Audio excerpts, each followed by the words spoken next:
I am Neil Edwards, and this is the Leadership Range, where we elevate the voices of Black and Brown coaches, leaders, and allies, and have soulful conversations about all things at the intersections of leadership, relationships and teams, well-being, and equity. Here I offer deep insights and practical tips for work and life. Today, you are going to hear the first in a series of 4 conversations I had with people after the alarming events in Washington, D.C. on January 6th. I wanted you to get a sense of how these people experienced the events in their own words and what it means for them in the context of allyship. What I love about this conversation is the permission, intimacy, and give and take between us. You are going to hear from Gillian Egan. Gillian is a mother, she's 42 years old, an attorney, and she lives in a diverse neighborhood in Louisiana. Listen as Gillian navigates her emotions in real time while demonstrating remarkable reflective and responsive skill. There are 2 doorways I want you to notice in the conversation as you listen. The first, the doorway aspiring allies might need to walk through to go beyond actions and performance. The second one, the doorway of invitation for both aspiring allies and those who are marginalized in some way. Where I am pointing you is in the direction of the call to unity that is in the public discourse right now, and how allyship is one way to create that unity. Enjoy. So, Gillian, here we are. Thank you for being here. I really appreciate your time on short notice to join in this conversation. It's been an amazing week. We can choose so many words to describe this week, but I'm just going to go with amazing for now. Everyone has had their own experience, and I'd love to hear about yours this week through a couple lenses, one in particular around allyship, and the other is just through the lens of your own eyes and your life. And so, this week, we had what I'm going to call an insurrection. An attempted something went on in the U.S. Capitol. For you, Gillian, what hit you the hardest about being one of the millions of witnesses to the events this week? Well, it's been a difficult week for everyone in the country, I think. And I'm still processing what happened and what I saw. But the initial raw sort of thoughts that I had as I saw it happening was a bubbling up of the same rage that I have felt periodically for the past 4 years. And it's the rage of someone who feels powerless, I suppose, because whether that's true or not, that's the feeling that I'm having right now. So I'll start with my own eyes lens. Speaking from my own eyes lens, I'm a 42-year-old professional woman. I'm an attorney and I'm a private, civil law firm is where I work. And that's a predominantly white male space. So definitely not universally, not every white male, not even close to every white male I encounter is a mediocre person who maybe doesn't deserve the position that they're in, but a lot of them are. I find it very often, certain judges, certain people at the law firms where I've worked, certain opposing counsel are just they're occupying positions that I think perhaps if this was a less sexist and racist world, they wouldn't have. And so a lot of that rage is something that I experienced this week because I know that a lot of what we're going through right now is because an incompetent white male was placed into the job of the presidency that he did not deserve. And then speaking through the lens of allyship, the first thing everyone noticed, and it's been all over social media and what everyone has said, is how painful it is to see how differently these people are treated and spoken about and encountered than the Black and Brown people and their allies who were protesting earlier in the summer. And the obviousness of the difference in treatment, and yet the inability to have this thing that we see with our own eyes on cameras that is undeniable, the inability to have that evidence foment some sort of change. There's still so much resistance to change, even now that we can't tell ourselves that it's not happening. For the ally piece of this, I suppose, that experience has been one of despair, I guess. Despair. Mhm. I feel a bit of a, I feel a bit of a sinking as you say that, because honestly, you know, you're a white woman over there, and you mentioned sexism, patriarchy and racism, and I go, oh my God, here's this person I see, right, whom I believe to have some power, some privilege, some rank in this system that is feeling powerless in this moment. And I sink in my chair a little bit with some sadness when I hear that. So thank you for sharing that truth right away. I want you to say a little bit about what allyship really means to you. What impact did this week have on that meaning, given what you've just expressed? Sure. Well, allyship to me, it means action, I guess. So I have felt an affinity for a while with people more vulnerable than me. And you're right, I do have, in a lot of situations, I have power that's conferred on me by my race, for sure.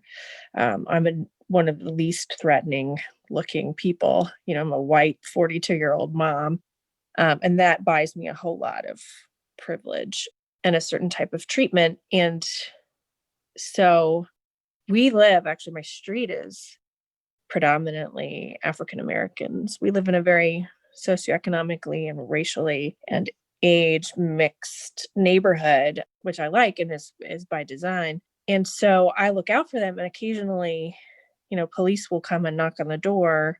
Usually it's about, a bunch of unpaid parking tickets or something like that. But I'm a lawyer. I'm not a criminal lawyer, but I try to go out there and be the white mom, like, hey, officer, what's going on? Can I help you? Is my neighbor having some issues? And so that's a little bit of allyship for me, just inserting myself sometimes into situations. Maybe they don't want me there. I don't know. But I feel like if I can be of help, I just want them to know that I'm there. Mm-hmm.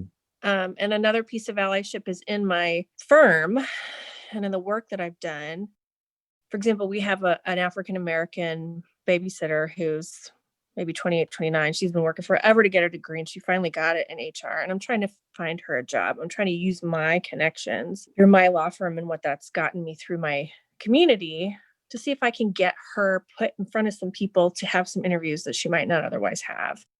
And I've also done that for lots of other lawyers who, if we were a purely merit-based system, they wouldn't need my help. But since we're not, I just try to shove them in spots that they might not otherwise get to be, so they have opportunities to then prove themselves there. So that's that. And then after this week, I mean, it's still pretty raw. I'm still trying to figure it out, but this is just added to the sense of urgency that I have about allyship and about just elevating a position of African American people or Latino people or whatever around me so that they don't need me anymore. I want them to find themselves in a position of their own power so then they can do the lifting up of their own communities, and they don't need white saviors anymore, right? Mm-hmm. And so this has just added to the urgency of that. Yeah, let's go with this notion of it, because I mean, I love that you are spending your equity, right?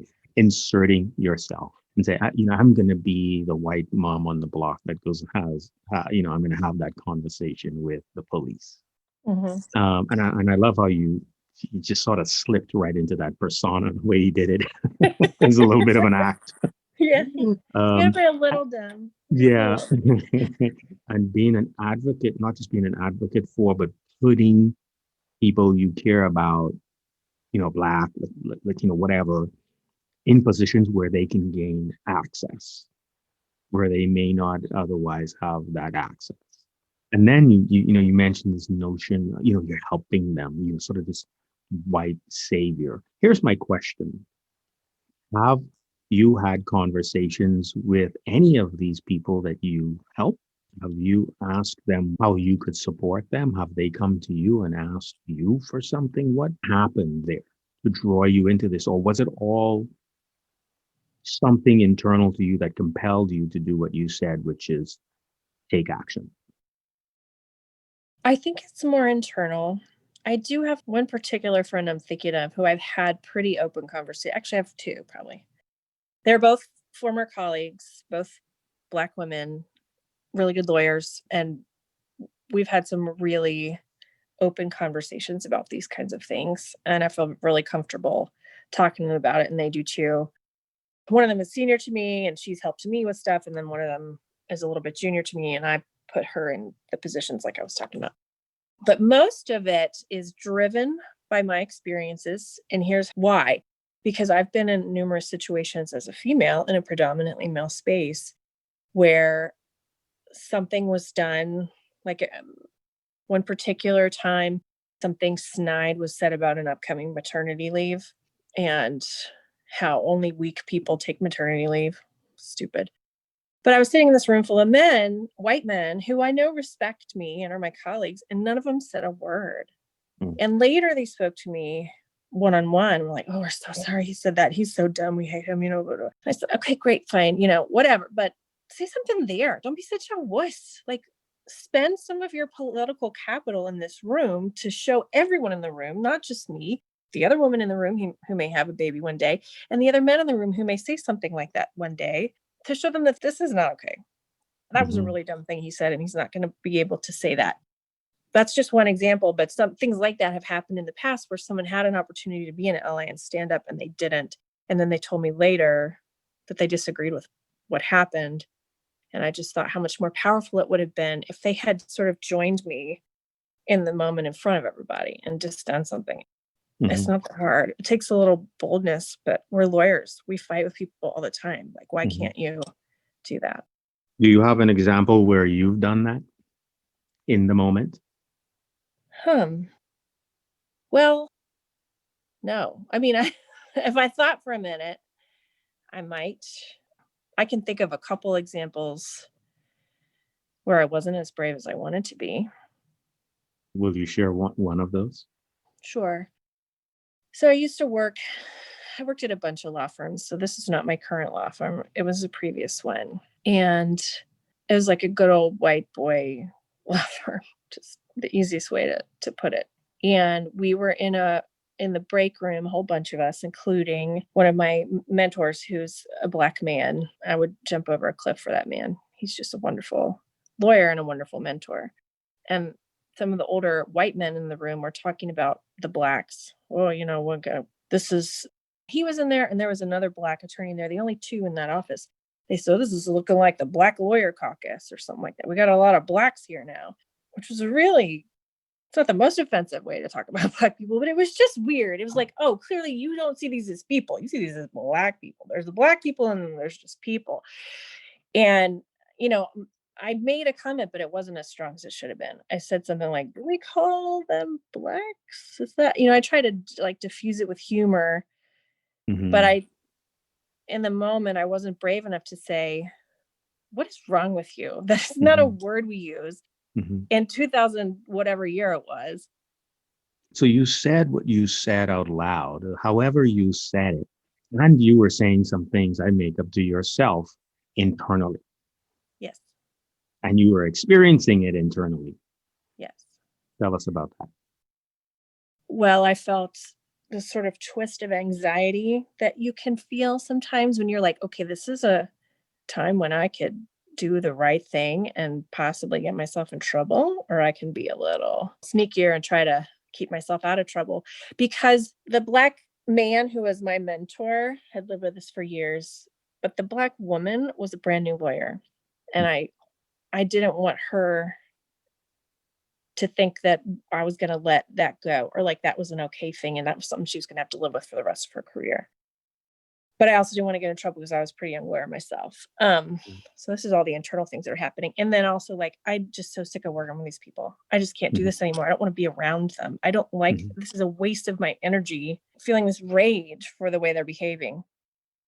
So I want to lock in on something, because I make up that there's something in here that's true for a lot of white people who aspiring allies, which is, how much personal risk am I willing to take? Yeah. And that you were not willing to do in that moment. Not enough. There was a line, and we are quick to judge ourselves. So I'm gonna stop you right there around the not enough, right? Because you did something. Yet I believe that that's something to notice. That, what is my personal edge? What is your personal edge in that moment? And to dig into that, and in the context of allyship. So I want to, so little time and so much to dig into. And I really appreciate you for just sitting in this with me.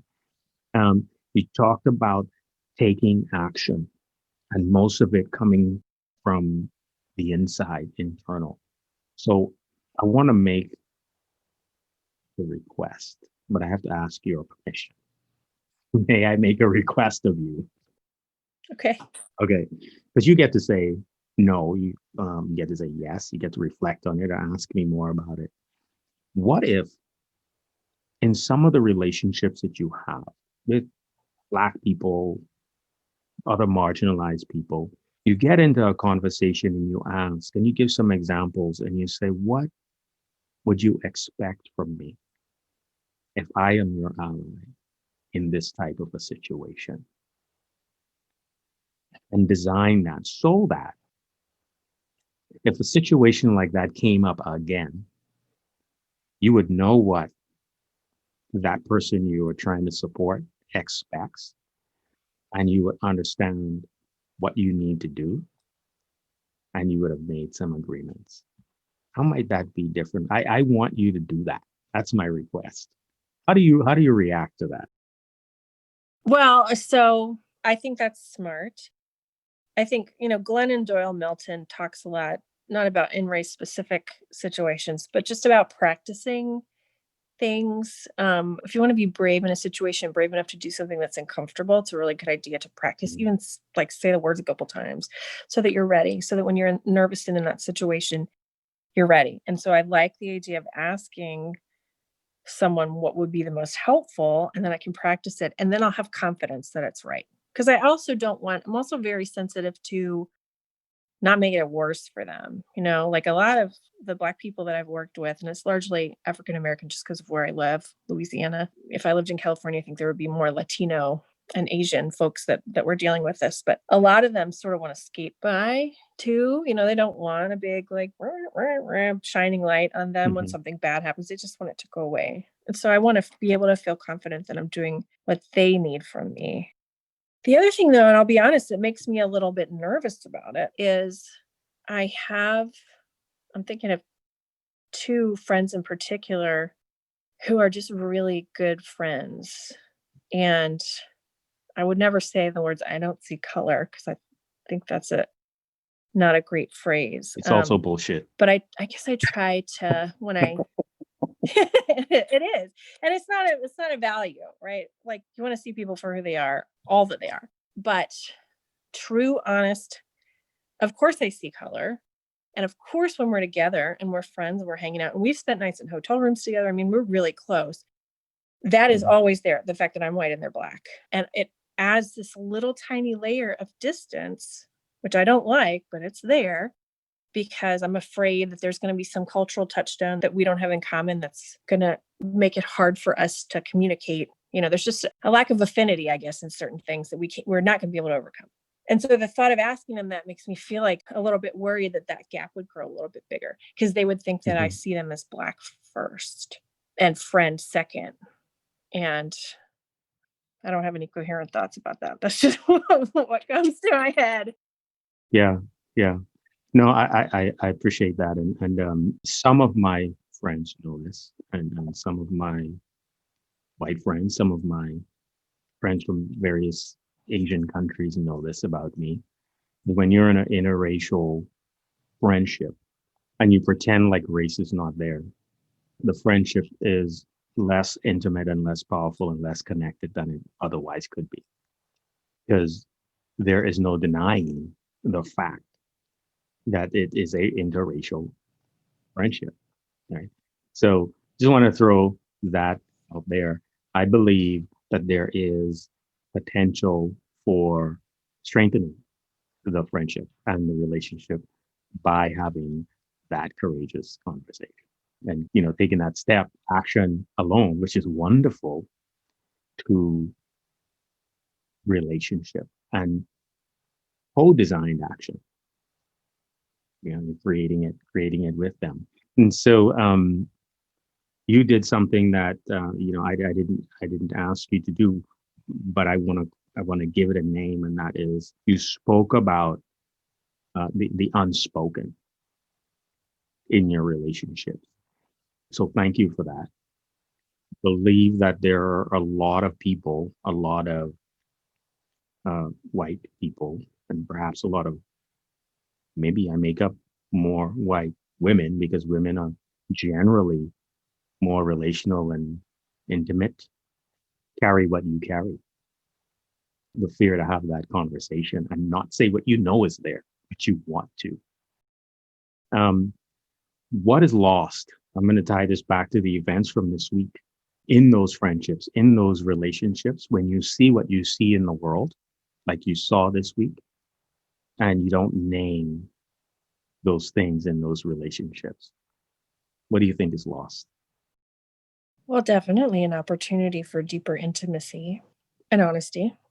But also, so much I think of racism and sexism and patriarchy and all the isms has to do with this sort of invisible barrier that is just culturally baked into us. And a lot of it we don't even see. And so I think maybe when you do see it, it becomes more imperative to name it, and particularly with the people who suffer most from it, so that they know that you see it and you see them. And so that, if I'm brave enough to have those conversations, and they are still friends, so I certainly can, perhaps I can make them feel less crazy. I think sometimes you can feel a little bit crazy, like gaslit, like, I see this, right? This is obvious, right? Doesn't everybody see this? But they deny it again and again and again, or they don't bring it up. And so that might be an opportunity for them to feel supported, I guess. Because if they listen, then they'll know what you're Yes. thinking. You ever thought of that? Oh, I'll tell them to. They would. If I asked them to, they absolutely would. Yeah. That simple question, what am I not seeing? What if you asked them that? What am I not seeing? And gave them permission to say. Imagine what's possible there. Anyway, I'm going to thank you again, because I did end up asking you, with permission, some coaching questions and offering you some things. So I didn't know or intend to do any of that on the call. That's just where we ended up. So thank you for dancing and playing with me on that. And thank you for your time today. Is there anything that you want to say from your learning this week and from your just lived experience? Anything you want to say to your peers who are white women, men, or to anybody who experiences some form of marginalization? What do you want to leave folks with? I have built up some social capital and I have some things to spend, I guess. And so I would ask how I can spend them in your service. If there's a thing that I can do for you that you think is helpful, and that can include learning from you, not even necessarily spending my social capital, but just listening to what's important now. I'll reach out to you, but I would love for you to reach out to me too, because I feel it is imperative to take more action than I have been, and I want to do it right. So there's an invitation to reach out to Gillian, because she doesn't have all the answers. So you might need to just tell her. But I also heard a commitment from Gillian that she will also ask in her existing relationships. Yeah. Okay. Thank you, Gillian, for your time. I appreciate you for being here. Thank you so much. It was an honor.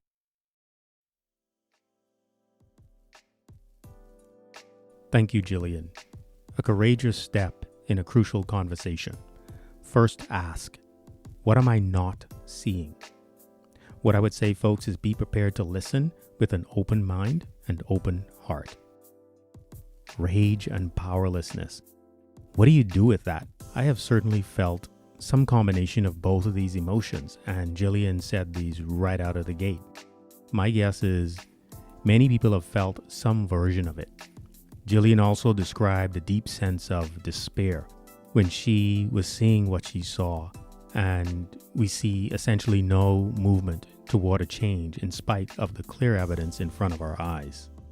For me, that sounds like a place of running out of gas, no energy left to do anything. This is exhausting work, folks, which is why, like last week, I encourage everybody to pay attention to well-being. I say it is exhausting work, and that is true for aspiring allies. What I will also say is it's exhausting for many because it's essentially every day at the office for people who can see their own marginalization where others cannot. And the structure and systems are designed not to see it and to offer protection to the maintenance of the status quo rather than fomenting meaningful and lasting change that results in equity. Gillian talks about the work she has done through actions, pushing people forward, getting people interviews that they otherwise would not have had the opportunity to get, and inserting herself into situations in her neighborhood to provide cover and support for her neighbors by using her privilege. Basically, she is spending her equity to create equity for others. Those things are great and they are needed. What I love most, though, is what I did not hear. Unfortunately, it is the approach of many corporations. Gillian didn't take the perspective that the people she was helping were not smart enough, skilled enough, or not yet deserving. A lot of corporate programming takes the point of view that underrepresented minorities need training because there is a competency gap. That is mostly false. There may be a cultural gap, which is also problematic when the idea is to lead everyone into a particular cultural frame defined by the majority, rather than moving toward cultural integration across differences in an equitable way. When I asked Gillian for an example of where she spent that equity in a bold way that she expected from others, she admitted she didn't have an example, but recognized where she had the opportunity and didn't act. I have to acknowledge Gillian again for saying that out loud. Most people are unwilling to admit that fact, especially on recording for the whole world to hear it. So thank you, Gillian, for that.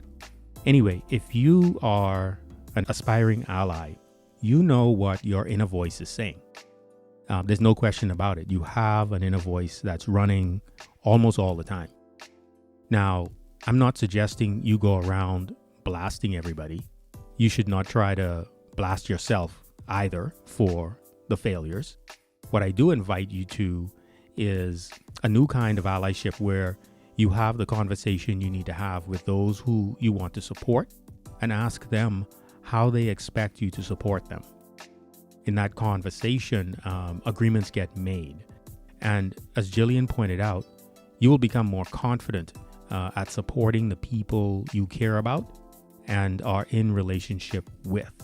But not only that, you will become more skilled at doing it in general and can help more people you don't even know.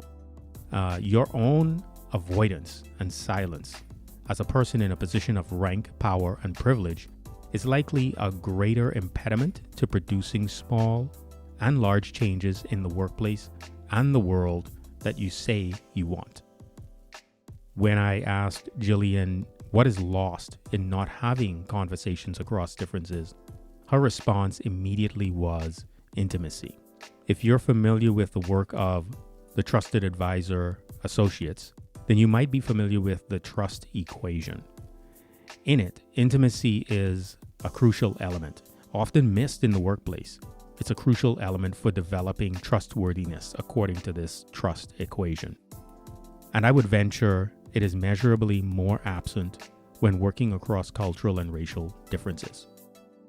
Intimacy in the trust equation comprises empathy and transparency, something that is sorely lacking in the workplace, but is a crucial element of building allyship and building trustworthiness. Conversations across differences is really the ultimate test of inclusive leadership. How to go about having those types of conversations is a skill that requires learning, practice, feedback, and competent support. There was so much to gain out of this conversation. I encourage you to listen to it again. Meanwhile, I want to leave you with a notion that comes out of the work I and other practitioners do in relationship systems intelligence work created by CRR Global.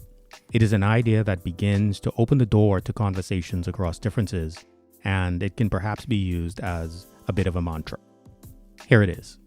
Curiosity casts out fear. Curiosity casts out fear. When you can embody curiosity, not just talk about it from a place of power-filled pontification, but when you can become it across differences that make you the most uncomfortable, then you may be on your way to seeing through the clouds of your own shadows. Thank you again for listening to the Leadership Range. Join us again next Monday to listen to another voice sharing their experience of the 1/6 insurrection on the United States government. If you haven't done so yet, you can find me on LinkedIn at linkedin.com/n/nedwards07 or Instagram at Neil_Edwards_coaching. Your feedback is always welcome. If you have ideas for future topics or know a leader whose voice you think ought to be on the Leadership Range, send me an email at neil@neiledwardscoaching.com. Until next week, this is the Leadership Range.